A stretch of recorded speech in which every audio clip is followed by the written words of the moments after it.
So our first speaker is Lewis Denham-Parry, who's come over from London and is going to talk about the migration path from Monolith to microservices. Yeah. Take it away. Cheers.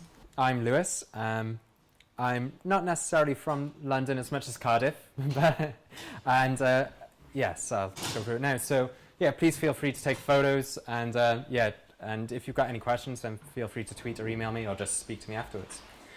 So that's me and my son. I've been a consultant for the last 10 or so years now, and I'm currently on a sabbatical, so I've taken 3 months off because everything got a little bit too hectic for me. But I'm also the co-founder of Cloud Native Wales, which I'll go into. So who is this talk for?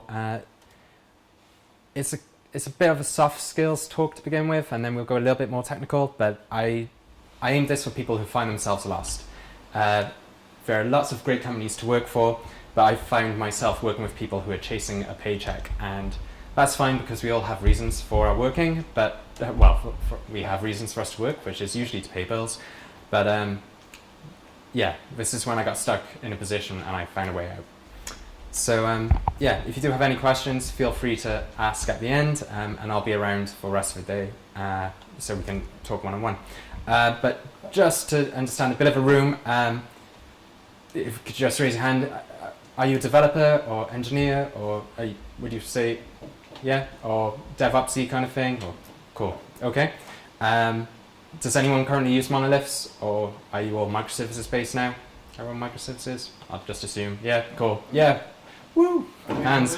And anyone heard of the CNCF, the Cloud Native Computing Foundation? So yeah, we've got it, cool, okay. So the format of this is that I'm just going to start with talking about the company structure that I'm used to, and this is to understand why decisions are being made and how that implements within our code as well. We'll then look forward as to how I think instead of just doing lift and shift, we could also just put these into containers, and from there we'll also look at the trail map to see how we could use it within the cloud native landscape.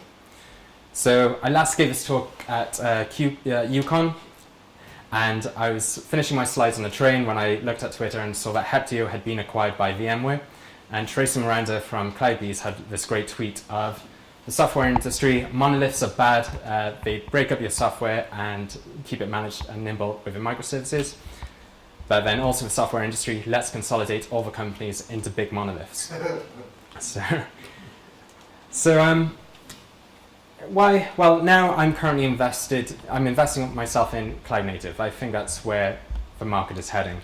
It's efficient and it isn't dependent on me being awake 24/7. And I also find it quite exciting what they're doing. So the self-healing aspect will be referenced a couple of times this evening. So I've introduced myself by name and what I do, but I'm 34 years old and I spent the last 10 years bouncing around from office to office. After 2008, after the recession, I created a startup in my dad's garage with a friend, you know, that cliche thing. And we got bought out quite quickly by some people in Monaco, and the company expanded to 30 people. So we had a 30-person strong dev team in Cardiff, but then the company decided to move to Dublin. So on that point, 3 things that Dublin taught me. Phrases. So the ones I still use are to be sure, and I'd say as well, now looking back at this, it's also to be confident in myself and fully understand what I'm doing. The other one I use all the time is you know your man. But I'd like to say on that point, it's also, I find it very important to know the people around you and to build on a community as well. And the one that I always use is grand. I can't get rid of saying grand, and I just think it's really important that we need to enjoy ourselves as well. So following from that, I moved to Dublin. I was here for a few years, and then I went out to the States, so I worked in New York and LA. And then I decided to start a family, but using Find a Friend on my phone, I realized that optimistically I was 15 hours away from my family. So I wanted to move closer to home, so I relocated back to Cardiff. So saying this, I haven't worked for any big name technological companies. I haven't worked for Monzo, I haven't worked for people that I look up to. And I hear great talks from, but that isn't for me. I haven't worked in any teams that have made groundbreaking developments. I love to hear the stories and they inspire me, but that's not what I've had. I've worked in teams where there are enthusiastic people, but also I've worked in teams where people are just watching the clock go down to 5 p.m. and running away as quickly as they can. So the companies I've worked for are described best with the following quote. Just because you have a technology team doesn't mean you're a technological company. So, like, what does that mean for you? Because to me, it means that not everything is always focused on development. A company has lots of departments with lots of individuals with multiple agendas. So, but why am I going down this route? And it's because this is my experience, and this is where I'm coming from. And so, yeah, and I can only express what I've had. So, and what I would have done in hindsight to tackle these problems differently. So, as a disclaimer, before you hit me on LinkedIn and have a look at the companies I have worked for, I'm cherry-picking the scenarios that I got caught up in. Not all of them are good, and not all of them are bad, but all the views are my own, and they're not shared by any of the individuals or companies. And equally, this isn't blaming anyone for it. At the time, we thought we were doing the right thing, whether for better or for worse. So, this great quote came from my brother after we got quite pissed, and it was about 2 a.m. in the morning, saying, we have to learn by making mistakes. Sometimes we can learn these mistakes from others, but sometimes we have to learn by making them on our own. So, going on to this, are we fixing something that is actually broken? So if something's broken, then we need to have an understanding of what is working. So for a business, working might be a website that is able to handle Black Friday deals with a 99.9% recurring uptime. Another business might say that they take batch card payments, and for once a month it's the most important night to make sure that they get all the funds in. The systems might have been built over the last 10 years and making them market leaders within the industry. So do we need to fix it? So there's a number of people within this, and I think it's important to identify who they are to understand if something's broken. So coming from Cardiff, we have a great river that runs right through the city that I've based my new online bookshop on, called the avontaff.com. So with this, I would say that customers might have an understanding as to what's broken. So if a customer was unable to order a book, or they had an order that has been made but hasn't been delivered, the wrong book has been delivered, or they can't get hold of customer service to complain about the book being written in Welsh. We've also got stakeholders. So stakeholders, they might think something's broken when they're unable to check the key performance indicators fast enough to tell us how well we're doing. Or they need to have every piece of data imaginable to be able to invest in the right books for the next year's collection. Or that they want to change the background color from blue to red to improve sales. Team managers, they might think that something's broken when we're not completing the agreed amount of work in a sprint quick enough. Or the software is not being delivered in general, or not being agile enough to fix bugs that are in production. So developers, and I'm saying developers because I'm a developer myself, but this can include engineers, architects, testers, DevOps. So for me, a website's broken when I have to manually restart services, when I'm having to be around deployments in the middle of the night, or knowing that we have a process that's currently taking 2 minutes and could be done within 2 seconds, for instance. So let's go back to this. When is something broken? And is anything broken? Is it all broken? Or are we just talking about technology here? So within this, I would say 70% of the time they would say no, because everything's working for everyone but the developers. But then the developers, they might feel that it's broken because we're the ones holding it together. So on that, I'd also say that more often than not, we're on fire in these circumstances. It's not the good kind of fire like an NBA jam, but it's a bad kind of fire because we're overloaded with work. We're a dependency to make sure that these services continue to run. And what do we do when we see a fire? Well, we fix things. That's why I feel that most of us end up being within the roles that we are, because we like to fix problems. Now, I've fixed so many problems, I forgot that I actually enjoyed fixing them. And then the problems I started to solve were actually self-inflicted. It was from me not actually doing what was best. So I blame 3 letters for this, which are MVP, minimum viable product.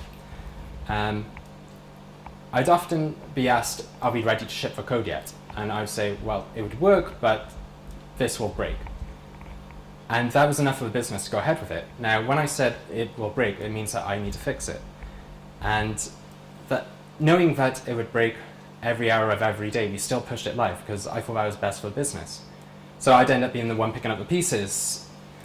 So with then fixing preventable problems, but then I'd introduce the 80-20 principle on this, in that 80% of my time I was focused on maintenance. I was focused on just trying to keep this thing alive, and only 20% of my time was based on development. So within the startups that I've worked in, and when it's a 24/7 hour business model, and we didn't have weekend cover, it'd be based on myself. It brings me to burnout. So I wasn't able to walk away and enjoy my own time and with family and friends. When I was going out, I realized that I actually always had my laptop with me. I made sure that I had a Wi-Fi dongle, as well as being able to have it on a separate network from my personal hotspot to make sure that I would always be able to connect to the internet, so that when it does fall over, I can pick it straight back up, which then interrupts my relationships with people outside. And so then burnout then leads to depression. So then I suffered from depression, and I've given talks on depression before, but if anyone's ever affected by depression, then just feel free to contact me, because I had so many people within the industry who helped me out in those times, and usually it was just having someone who could listen was so powerful. So if anyone ever needs to talk, then just give me a shout. But ironically, within my burnouts, I would continue to burn myself out further, because I was the only person who I was the only person who could fix it. And the reason I was the only person who could fix it was because it was for personal value. I wanted to be the rock star of the company. And I thought there was nothing better than being the only person who could save the day, the only person that was called upon to be able to fix something. I thought that's what would progress my career. But I just kept shooting myself in the foot. And so from that, I've learned that I need to communicate better. I need to communicate better with a team. I need to communicate better with everyone around. But to be able to communicate, it's not just about speaking, but it's also about listening as well. So I base myself on treat others as I like to be treated myself. If someone's trying to get started on something new, it's terrifying to be next to someone who knows everything about it. So I focus as much time now into helping people learn as much as I can. And one of the best quotes I heard about it was just dropping the ladder. As soon as you've learned a couple of things, make sure you've got the ladder dropped down, whether that's just a README file or anything, just to indicate where to go to get started. Express personal concerns about the direction that your company's going in, or the work that you're doing. And speak to people outside your team so you can understand that when you have to change the colour of a website on a Saturday morning outside of office hours, the reason why they want to do that. And make sure that people are aware that when you have to wake up at 3 a.m. To fix a site, because usually they don't know. But with all that, I'd also say, remember to say thank you. We need a better feedback loop. You can just look at Twitter, and then you can just find all the accounts where everything is negative, everything's saying that this company's crap and what they do, and there's nothing positive from that. And I feel that we also bring that into our day-to-day lives. We find it difficult to say thank you to people. So when I worked in Dublin, for instance, I worked with a chap called Peter Riedel, and he was such a powerful person within my career, and he helped empower me so much. And I still owe him several pints. But if you do find yourself in a position when there's nothing positive that you can do, there's always another option. So if you get to that point, then I'm sure people are going to find value in yourself, in being able, if you're dedicating yourself this much to your role, and the role isn't providing it back to you, then I'm sure that other companies would feel better having you on board with them. So I've gone off on a bit of a tangent to start with, but I just wanted to share what real life was for me at this point. So just on the points, I would say that there are lots of different people involved with different perspectives in what we do, and different people can have different problems, and we can also make things a lot more difficult for ourselves via our best intentions. And always just remember that we're only as strong as our weakest link, and we seem to always have quite a lot of links.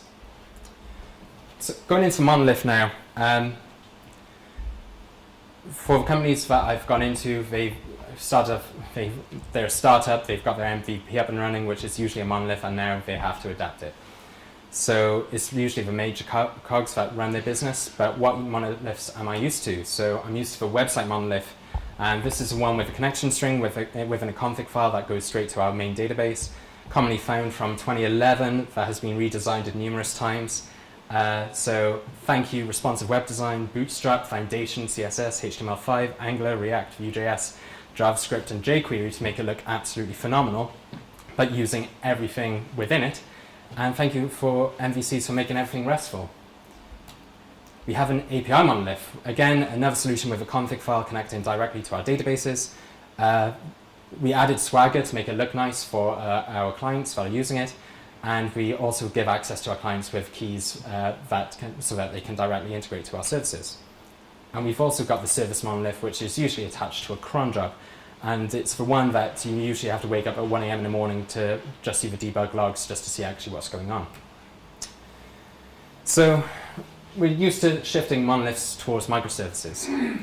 And we've just identified 3 different types of monoliths. So why do we want to move these into microservices? Well, we want a separation of concerns. Compiling every project to get the solution to work can sometimes take time. So I worked within a company that had 150 projects within a solution file. So to debug, we had to compile the whole lot, which took over 3 minutes each time to compile. So within that time, you'd end up having a cup of tea or a coffee and completely forget about what you were doing. And then this was eating into their development time. I'll talk more about this company later on as to what happened to them, but it wasn't good. So where do we start when we want to move our monolith to a microservice? Because monoliths are big and they're dependable on everything within it to run. Just taking a part of it out can cause the rest of it to collapse. So usually people would suggest to go lift and shift, so just push the infrastructure into the cloud and then it becomes someone else's problem. But I was within a company where they were first going to do this with their database. Now, they took every person working on that floor, and it was about 120 staff. They took them off for an impromptu hour-long meeting to talk about how we're going to move our database to the cloud. So instantly, I'm just counting how much money this is costing the business, just having no one working for that hour. And they were doing it for cost savings. Now, I was confused about this because this was one of the monoliths that had a config file directly connecting to the database. So there's no caching, each request hid in the database, there's no batch processing, so every write was an actual write. And the only way I could see it saving money was if they were spending a lot of money right now. So either way, they're in a bad position. But also, I can understand they had so many data centers based in the UK, I didn't understand why they wanted to move it to the cloud. And after a year and a half, they still hadn't. So for me, lift and shift is definitely a place where you can start, but I do feel that we're missing something out here. And this is making it someone else's problem in most cases, but equally, it's just moving it somewhere else. So why don't we own these problems? So is there a better place for us to try to get to? Which I would argue is containers. So we can create images of our products and run them within our infrastructure. But why should this be our starting point? Well, we've got the immutability of it. We can create an image of our product at that moment in time. It contains everything that is required for it to run. So this includes the OS and any configuration files that we need to implement on any build. But we can also do that with VMs when we lift and shift. But equally, it's not just a case of lifting and shifting. We're trying to improve skills and abilities of our teams. So with containers, we also have volumes. And so, yeah, that also helps out with our state management. And we can also manage the way that we're writing to the local file system. But containers kind of heart microservices anyway. They kind of adhere to most of the same principles. Yeah, and they should be a common I/O process to start and receive the output from a job. And as they usually just have one thing to do and to do it well. And the lifetime of process is relatively short-lived. But then this is where I started with containers. I was led to believe that every container should be as small as possible just to run a single thing. But do they need to be small? Yes, it's best practice, but no, they don't have to be small. We can have big containers too. We can run things like Spotify within containers. We can have a video call within container, just like Jesse Fazell's Git repo on that. And there's so many things that we can do with containers. So when you get out of the mindset of what a container should be, you start thinking what a container could be.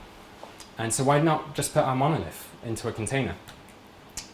And we're not stack limited because, yes, we can do this with Linux, but we can also do this with Windows too. If you do work within .NET, then Elton Stoneman, who works at Docker, has a great book called Docker on Windows, and it details exactly how we can do this. So, yes, we can run a monolith within container, and it allows us to start the change. It's a low cost to start to implement this because we're just creating a Docker file, which we then add into our source control. And this has no impact on the existing monolith.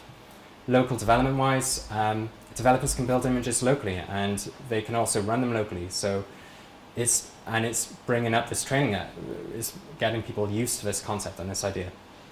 And then whilst we're doing this, everything that we do, from viewing the logs, reducing image sizes, this can all be used downstream. So within our containers then, we can also have our load balancers. So we can start to direct traffic away from the monolith. So for example, if you think of an application form that we have within our monolith, previously if I had to take the application form out, I might find out that other parts of the website would die, which I was unaware of.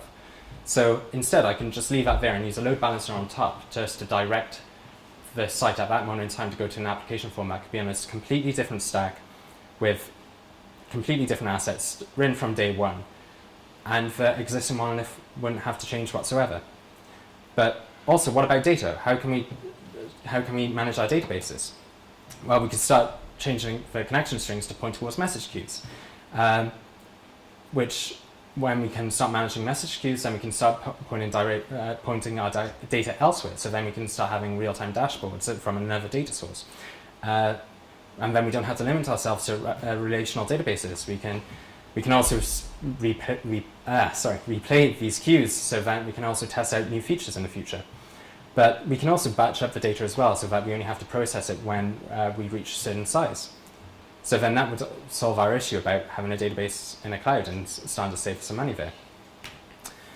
As well as that, then we can also put a caching level in. So then if we put a caching level in and we've also got message queues, then we can actually take our database offline whenever we want to. We don't necessarily want to do it, but it allows us just to have a database offline and then for it to pick itself back up afterwards.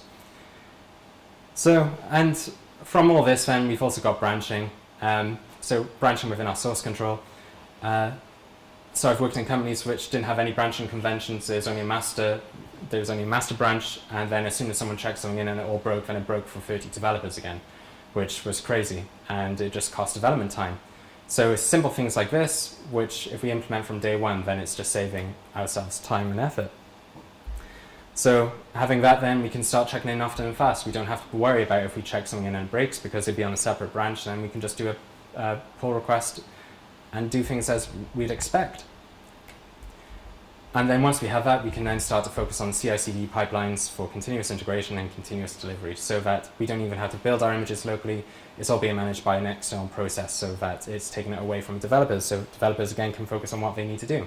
And as data is getting a lot cheaper nowadays, we can just build images off whichever branch we want to and start running tests on it.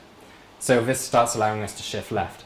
So shifting left allows us, again, to start fixing problems quicker. I worked in a company for 3 months, and the first thing that I wrote for them, I didn't actually see go into production because of their turnaround times. If we can shift left, if there was an issue with that code, if I wrote the code in the morning, then I found out in the afternoon it was broken, then it's going to be a lot easier than 3 months down the line. So with that then, I'd also look towards Git flow, because then we can also manage the way that we're fixing our bugs as well. So if we have a release branch, then we can do a hotfix branch as well. And yeah, it's just empowering ourselves to be able to do better work. So the issues that I've had when we've implemented this within organizations are some people that you have to bring along with you, so testers and quality assurance. They weren't ready for this. They weren't ready for things constantly being delivered. I couldn't really figure out the right way to do it because their mindsets were just stuck in a position where they wanted as much control as possible, but then in doing that, it prevented us from being able to deploy quickly. Now, the only way that I can imagine to help people change their mindset with this is once we start focusing on speed of release, then we start understanding the benefits of it. So Gene Kim tweeted recently that the pharmaceutical industry, as soon as they release a product, they take 50% of the market. And the second person to release would take the resulting 50% and so forth. So getting to market quickly is very important for your business to be able to compete within their market.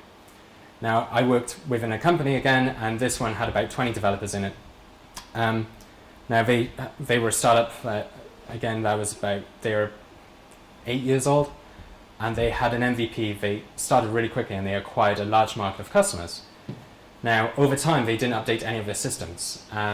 They just brought on more developers, they didn't have any structure whatsoever. So when they were releasing, none of the code was stable, and it was impacting the customers' websites. They were literally going down when we were trying to release websites.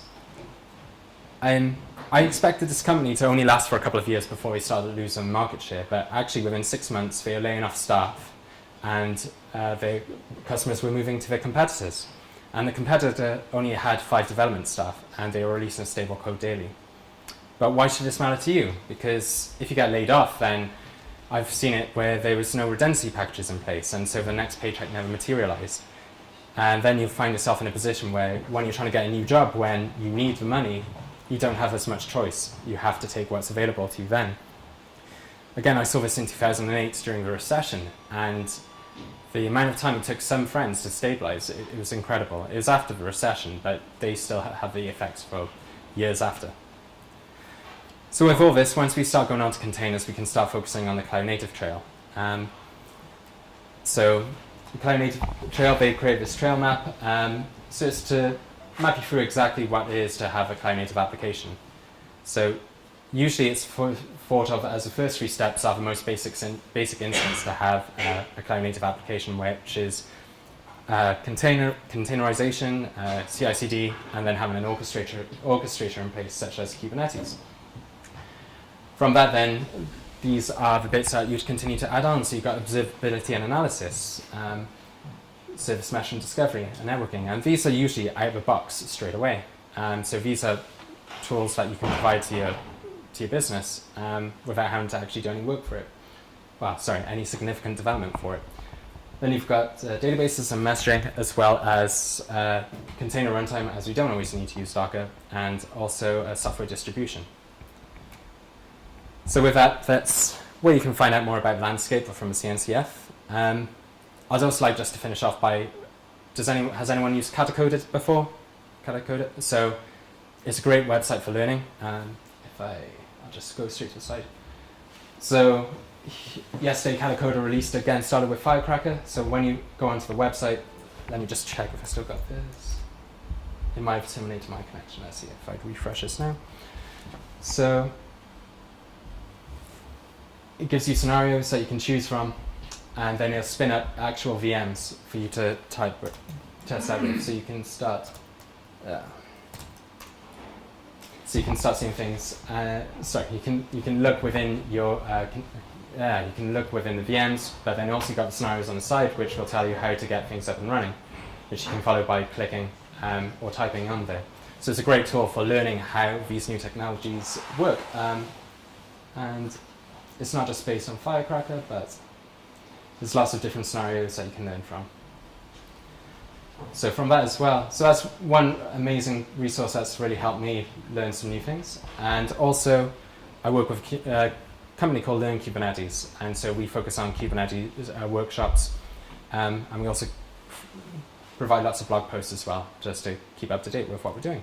So on that, thanks for your time, and hopefully catch for a drink after. Cheers.